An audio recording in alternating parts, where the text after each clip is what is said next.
이번 시간에는 전기 음성도에 대해서 알아보겠습니다.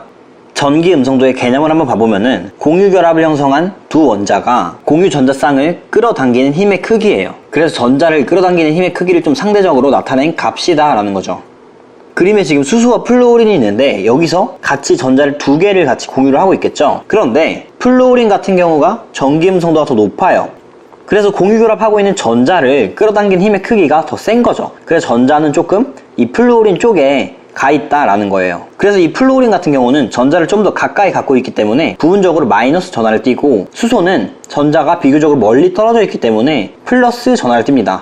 그래서 이게 바로 전기음성도의 개념이에요. 개념은 확실하게 알아주셔야 되고요. 이제 한번 값들에 대해서 볼게요. 전기음성도가 가장 큰 원소가 바로 플루오린이에요. 그래서 플루오린은 4.0으로 가장 큰 값을 갖고 있고, 이 플루오린을 기준으로 이제 나머지 원소들의 전기음성도를 정했다. 그래서 이 전기음성도가 같은 족에서는 원자분화가 커질수록 전기음성도가 커지는데, 이게 왜 그러냐? 전기음성도는 공유 전자를 끌어당기는 정도라 했죠.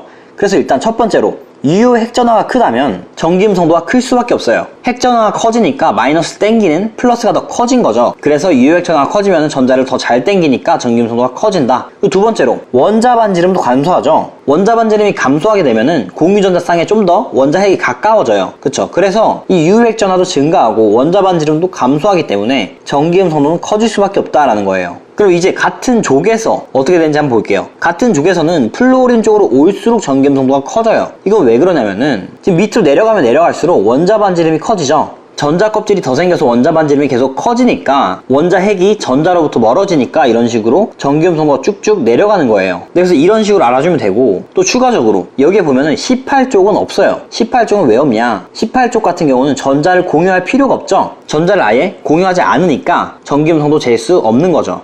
그래서 이런 식으로 알아주면 좋을 것 같아요. 그런데 문제 풀 때는 이 전기음성도 값을 암기를 해주는 게 훨씬 좋아요. 전기음성도가 사실 외울 게 얼마 없어요.